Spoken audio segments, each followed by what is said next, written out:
మాగంటి గోపీనాథ్ గారు నియోజకవర్గం ఖాళీ అయింది కదా. అవునవును. ఇప్పుడు బై ఎలక్షన్ జరిగితే ఆంధ్ర నుంచి తెలుగుదేశం పార్టీ అక్కడికి వచ్చి పోటీ చేస్తే గెలిచే అవకాశం ఎంత?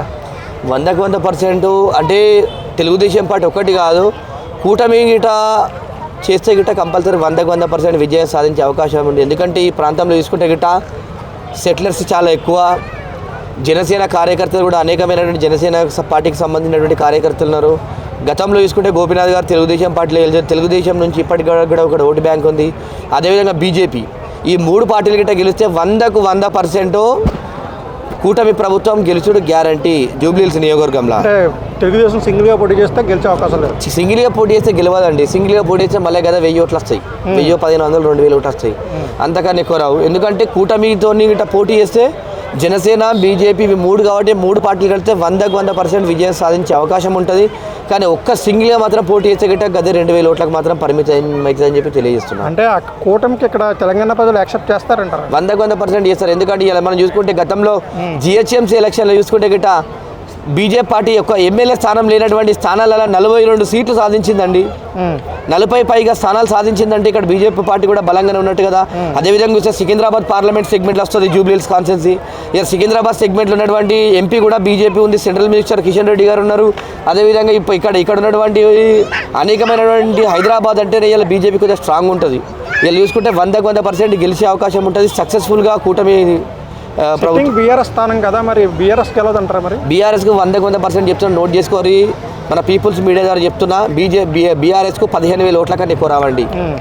గతంలో అయితే తెలంగాణ రాకముందు టీఆర్ఎస్ పార్టీకి ఎన్ని ఓట్లు వస్తున్నాయి, ఇప్పుడు వస్తుంది. ఎందుకంటే అధికారంలో లేదు. ఇక్కడ బలమైనటువంటి నాయకులందరూ కూడా, ఒక ఎమ్మెల్యే గోపీనాథ్ గారు మంచి ఎమ్మెల్యే ఉంటే చనిపోయారు. అలాంటి నాయకులు ఎవరు లేరు కాబట్టి కంపల్సరీ 10 నుంచి 15,000 ఓట్ల కన్నా ఎక్కువ రావు. ఏదేమైనప్పటికీ కూడా బీజేపీ గెలుస్తా అని చెప్పేసి నేను అనుకుంటున్నా. అంటే ఇప్పుడు కూటమి అభ్యర్థికి గెలిచే ఛాన్స్ ఎంత ఉంది అంటే చెప్తారు? 90% ఉందండి. 90%. అంటే కూటమి పోటీ చేయకపోతే ఎవరు గెలుస్తారంటారు? కాంగ్రెస్ గెలుస్తుంది. కాంగ్రెస్ అయితే కూటమి లేదా కాంగ్రెస్? అంతే తప్ప బీఆర్ఎస్ మాత్రం గెలిచే అవకాశం లేదు. బీఆర్ఎస్ ఎప్పుడు గెలుస్తుంది అంటే 2028 ఎలక్షన్లలో అప్పుడు గెలిచే అవకాశం ఉంటుంది తప్ప ఇప్పుడు ఆస్కారం లేదు. కూటమిగా వస్తే కూటమి అభ్యర్థి గెలుస్తాడు. ఒకవేళ బీజేపీ పోటీ చేస్తే సింగిల్గా బీజేపీ చేస్తే కాంగ్రెస్ గెలిచే అవకాశం ఎక్కువ ఉంటుంది. ఎందుకంటే ఈ ప్రాంతంలో ఉన్నటువంటి మైనార్టీ ఓటర్స్ ఎక్కువ ఉన్నారు. అదేవిధంగా చూసుకుంటే మైనార్టీ ఓటర్స్ తర్వాత బై ఎలక్షన్స్ అంటే డబ్బులు మేనండి, డబ్బులు చూసి. ఎందుకంటే అధికార పార్టీని మన స్థానికమైనటువంటి కార్పొరేటర్లు కూడా వాళ్ళే ఉంటారు. నెక్స్ట్ ఎలక్షన్లో గెలుస్తుంది కాబట్టి అధికారం కాంగ్రెస్ పార్టీ ఉందని చెప్పేసి కొద్దిగా ప్రజల ఓటు బ్యాంకు, ఒక 10% ఓటు బ్యాంకు అధికార పార్టీకి మోల్ట్ అయ్యే అవకాశం ఉంటుంది. ఎందుకంటే కాంగ్రెస్ గెలుస్తుంది అంటున్నారు. కాంగ్రెస్ హైదరాబాద్లో, రంగారెడ్డి హైదరాబాద్ జిల్లాలో ఎక్కడ గెలిచింది లేదు, బీఆర్ఎస్ తప్ప. రూరల్లోనే గెలిచింది. మరి కాంగ్రెస్ ఇప్పుడు అవకాశం ఎలా ఉందంటారంటే ఆవిడ చేసిన పనులు చూసి ఓటేస్తారంటారా? అంటే గవర్నమెంట్ రూలింగ్ నాకు ప్రజలు ఏంటంటే మన తెలుగు రాష్ట్రాలలో ఒకటి సామెత ఉందండి, అధికారం ఏ పార్టీకి ఉంటే ఆ పార్టీకి ఓటేస్తారు. అది సహజం, అది ఎక్కడైనా కూడా. మనం చూసుకుంటే గిట్ట కంటోన్మెంట్ బై ఎలక్షన్ చూసుకుంటే గిట్ట కంటోన్మెంట్ బై ఎలక్షన్లో సాయన్న గారు కూతురు సిట్టింగ్ ఎమ్మెల్యే చనిపోతే ఆమెకి ఎన్ని ఓట్లు వచ్చినాయండి? 30,000 ఓట్లు వచ్చినాయి. చూసుకుంటే అక్కడ ఏంది కాంగ్రెస్ పార్టీ గెలిచింది. అధికార పార్టీ కొద్దిగా బలం ఎక్కువ ఉంటుంది, రాష్ట్రంలో అధికారం ఉంది కదా, వేరే వాళ్ళకి ఓటు వేస్తే గట్రా ఓటు ఎందుకు వేస్ట్ చేసుకోవడం అనే సంకల్పం ఆలోచిస్తారు ప్రజలు. మన దగ్గర కాన్సెప్ట్ ఉంటుంది, కానీ ఓటును మనం ఎవరికి వేసినా కూడా సక్సెస్ఫుల్ ఉంటుంది అని చెప్పేసి ఆలోచన చేయరు. ఎప్పుడు చూస్తే ఓటు వేస్ట్ అవుతుంది, ఎందుకు ఓటు వేస్ట్ చేసుకోవాలనే కాన్సెప్ట్ మాట్లాడతారు. కాబట్టి కంపల్సరీ క్యాండిడేట్ కూడా ఇక్కడ ఉన్నటువంటి ప్రాంతాలలో చూసుకుంటే కూడా క్యాండిడేట్ కూడా కొద్దిగా క్యాండిడేట్ ఎఫెక్ట్ కూడా ఉండాలండి. సో అంటే మరి అధికార పార్టీ కాంగ్రెస్ అయినా సరే కూటమి గెలుస్తుందని ఎలా చెప్తున్నారు? మరి 100% కూటమి గెలుస్తుంది. ఈ ప్రాంతాలలో సెటిలర్స్ ఎక్కువ ఉన్నారండి, ఆంధ్ర సెటిలర్స్ ఎక్కువ ఉన్నారు. ఈ ప్రాంతాలు చూసుకుంటే ఇక్కడ మనం చూసుకుంటే ఇప్పుడు కళ్యాణ్ నగర్ కానీ, ఇటు బోరాబండ సైడ్ కానీ, యూసఫ్గూడ కానీ, తర్వాత ఇటు రైమత్ నగర్ అని ఈ ప్రాంతాలలో ఆంధ్ర ఓటర్స్ ఎక్కువ ఉన్నారు. ఎందుకంటే ఇప్పుడు ఆంధ్రప్రదేశ్లో తెలుగుదేశం గవర్నమెంట్ లీడ్లు ఉంది కాబట్టి కంపల్సరీ కూటమి ప్రభుత్వానికి మొగ్గు చూపే అవకాశం ఉంటుంది. మనం గతంలో చూసుకుంటే 2014 ఎలక్షన్ చూసుకుంటే తెలంగాణ ఆంధ్రప్రదేశ్ సపరేట్ అయినప్పుడు కూడా తెలుగుదేశం పార్టీకి చంద్రబాబు నాయుడు గారు అక్కడ గెలుస్తారు కదా, ఇక్కడ కూడా వేద్దామని అట్లా ఇంటెన్షన్ ఇచ్చిండ్రు.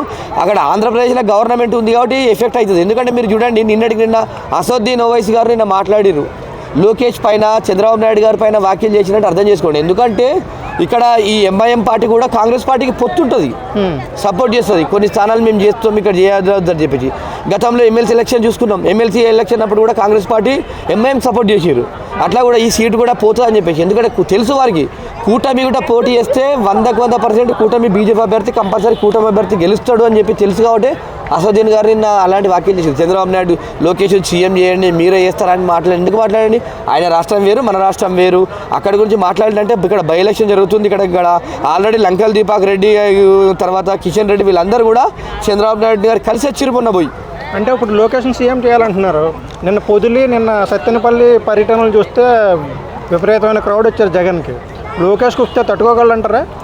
ఇప్పుడు అధికారం ఉన్నప్పుడు వచ్చే క్రౌడ్ వేరు, అధికారం లేనప్పుడు ఎంత క్రౌడ్ వచ్చినా వేస్టే కదండి. ఇప్పుడు వట్టి జనాలు వచ్చే అధికారంకు అది కాదు కదా. మరి జనాల బలం ఏందో ఎలక్షన్ మీట్లో చూపిస్తే తెలుస్తుంది, కానీ ఎలక్షన్ ఓడిపోయిన తర్వాత ఎంతమంది జనం వచ్చినది క్యాలిక్యులేషన్ కాదు కదా. అంటే ప్రభుత్వ వ్యతిరేకత కాదా అది? వ్యతిరేకత ఏం కాదు. ఎప్పుడైనా కూడా ప్రతిపక్ష నాయకులు ఏ పార్టీ అయినా ప్రతిపక్షాలు ఉన్నప్పుడు జనాలు ఎక్కువ వస్తారు, అధికార పార్టీకి రారు. అధికార పార్టీ ఎమ్మెల్యే దగ్గర 10 మంది ఉన్నారు, అదే ప్రతిపక్షం ఎమ్మెల్యే అయితే 100 మంది వస్తారు. అది నైజం. ఎందుకంటే ప్రతిపక్షం ప్రజల పక్షాన్ని ఉంటాడు కాబట్టి కంపల్సరీ ఆ విధంగా వస్తారు. ఏదేమైనప్పటికీ కూడా భవిష్యత్తు రాజకీయాలలో కూడా లోకేష్ గారు చంద్రబాబు గారు సీఎం పదవి పవన్ కళ్యాణ్ కాదని లోకేష్కి ఇస్తారంటారా? పవన్ కళ్యాణ్ గారికి వచ్చే అవకాశం లేదండి. ఎట్లా ఇస్తారండి? మీరు ఒకటి ఆలోచన చేయాలా. వీరికి ఉన్నటువంటి సీట్లు 11 సీట్లు, 11 నా సీట్లు 21. అక్కడ గెలిచినటువంటి సీట్లు 131. అదేనా సరే, పవన్ కళ్యాణ్ గారికి సీట్ రావాలంటే ఎప్పుడు సీఎం పదవి రావాలంటే అక్కడ బీజేపీ కూటమి ప్రభుత్వంలో బీజేపీ సీట్స్ ఎక్కువ ఉంటాయి కాబట్టి ఈ పార్టీకి అవకాశం వేసి ఇస్తారు. కానీ టీడీపీ గవర్నమెంట్ 130 సీట్లు, 1 సైడ్ ఏకదాటి సీట్లు ఉన్నాయి కదండి, ఎట్లా ఇచ్చారు? జూబ్లీ హిల్స్ సీటు విషయానికి వస్తే అటు కూటమి వస్తే పక్కా గెలుస్తుందని చెప్తున్నారు. 100% నా నెలసి గుర్తుపెట్టుకోండి. మా పీపుల్స్ మీడియా ముందే మీరే చెప్తారు, ఆ రోజు మీరు మాట్లాడిర్రు, మీరు అన్నట్టే కూటమి గెలిచింది అని చెప్తారు. 100% కూటమి. ఇక్కడ కూటమి డీల్ చేసే వ్యక్తి ఎవరంటే చంద్రబాబు గారు అని తక్కువ గుర్తొస్తారు. అవును. సో సగటు తెలంగాణ వ్యక్తి ఇక్కడ జూబ్లీ హిల్స్ లో బతికే సగటు తెలంగాణ వ్యక్తి కూటమిని ఎంకరేజ్ చేస్తారు. 100% చేస్తారు. ఎందుకంటే ఆంధ్ర వ్యక్తిని ఎలా తీసుకుంటారు? ఏ వ్యక్తి అయినా కూడా ఇక్కడ హైదరాబాద్కి వచ్చేసరికి ఇక్కడ హైదరాబాద్లో ప్రాంత విభేదం అనేది చాలా తక్కువ ఉంటుంది. హైదరాబాద్కి వచ్చేసరికి సరే జిల్లాలకు పోతే వేరే ఉంటుంది. ఎందుకంటే హైదరాబాద్ అంటే అందరిది కాబట్టి అందరూ వచ్చి బతుకుతారు కాబట్టి ఇక్కడ అన్ని సెటిలర్స్ పోతారు, తర్వాత హైదరాబాద్ వాళ్ళు ఉంటారు, డిస్ట్రిక్ట్కి వచ్చిన వాళ్ళు ఉంటారు కాబట్టి ఇక్కడ అలాంటి ఫీలింగ్ కనిపించదు. ఎందుకంటే పార్టీకి ప్రియారిటీ ఇస్తారు. అక్కడ పార్టీ సింబల్ కానీ పార్టీలకు ప్రియారిటీ ఇస్తారు తప్ప ఇక్కడ ప్రాంత విభేదం మాత్రం ఉండదు. డిస్ట్రిక్ట్లో అయితే కూడా ప్రాంత విభేదం ఉంటుంది. హైదరాబాద్ అంటే అందరిది కాబట్టి ఇక్కడ ఎవరికి ఇచ్చినా కూడా కూటమి అభ్యర్థి మాత్రం గెలిచే అవకాశం 100% ఉంటుంది. అదేవిధంగా కాంగ్రెస్ పార్టీ గిట్ట తెలుగు అభ్యర్థికి ఇచ్చే గిట్ట తెలుగు అభ్యర్థికి కొద్దిగా అవకాశం ఉంటుంది తప్ప వేరే ఇతర మైనారిటీ అభ్యర్థి గిట్ట ఇచ్చే గిట్ట 100% బీజేపీ క్యాండిడేట్ గెలుస్తాడు. ఇక్కడ అంటే వచ్చే ఎలక్షన్లో కూటమి తెలంగాణలో పోటీ చేస్తే అధికారంలోకి వస్తుంది అంటారా?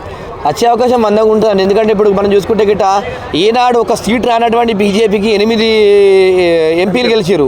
8 ఏళ్ళు అయితే 63 సీట్లు, అధికారం వచ్చినట్టే కదా. ఎందుకంటే ఇప్పుడు ప్రజలు కూడా ఎట్లా ఆలోచిస్తున్నారంటే కాంగ్రెస్కి అవకాశం ఇచ్చినాము, టీఆర్ఎస్కి అవకాశం ఇచ్చినాము, ఒకసారి బీజేపీ కూడా అవకాశం ఇస్తే ఎట్లుంటుందని చెప్పి ప్రజలు అనుకుంటున్నారు. ఏ టైంలో ఏ పరిణామాల్లో జరుగుతుందో తెలియదు కదా. అంటే కూటమి పోటీ చేసి గెలిస్తే అధికారంలోకి వస్తే బీజేపీ సీఎం అవుతారా? బీజేపీ సీఎం అవ్వచ్చు. అప్పుడు చెప్పలేము. అప్పుడు క్యాండిడేట్ బట్టి ఎవరు పెడతారు చెప్పాడు అప్పుడు చెప్పలేము. ఇప్పుడు ఇవాళ ఉన్నటువంటి టీఆర్ఎస్ పార్టీ రేపు బీజేపీతో పొత్తు పెట్టుకుంటుంది చెప్పలేము. ప్రాంతీయ పార్టీలు ఎక్కడ ఎప్పుడు వాళ్ళతో పొత్తు పెట్టుకున్నా తప్ప చెప్పాల్సిన అవసరం లేదు. వాళ్ళ క్యాండిడేట్ ఇప్పుడు బీజేపీ ఎజెండా ఏందండి?